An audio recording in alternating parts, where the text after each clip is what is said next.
tayo mga kamangsa. Dami nyo. Dami yung mga bato. Ang lalaki ng bato rito. Ayun o. Isang galing sa kabidot. Yung tubig. Grabe yung mga dito. Hirap lumakad. Baka matisod tayo dito eh.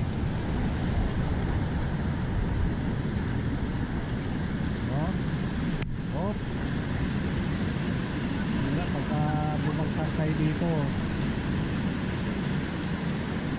Pataas ng bundok oh. Pataas ng bundok. Tubig daw lang humpay bumababa oh. Sabi yung sitwasyon ngayon dito sa taas. Naghahanap kami ng mapwituhan natin dito mga kamasa. Kasi puro bato yung ano rito eh. Puro malalaki ang bato eh. Kaya maghanap kami ng mapwestuhan namin dito mamaya.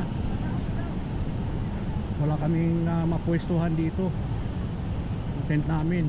Baka tatawid pa kami doon. Doon kami magtatayo ng tent eh. Doon maghahanap kami doon eh. Merong hanging bridge doon sa itaas.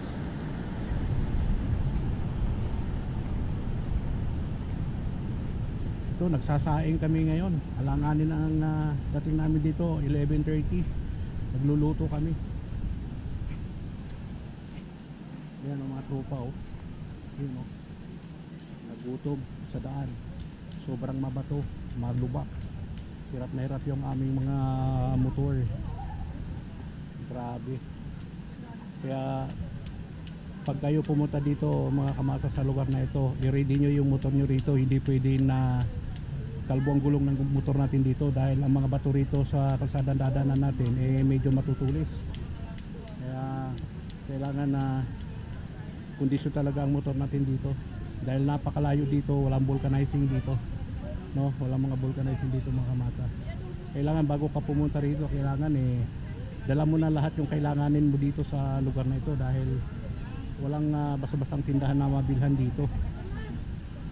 Kalimitan po dito pag pumunta sila rito, kalimitan puro overnight dito no. Hindi natin kayang isang araw dito dahil yung daan pa lang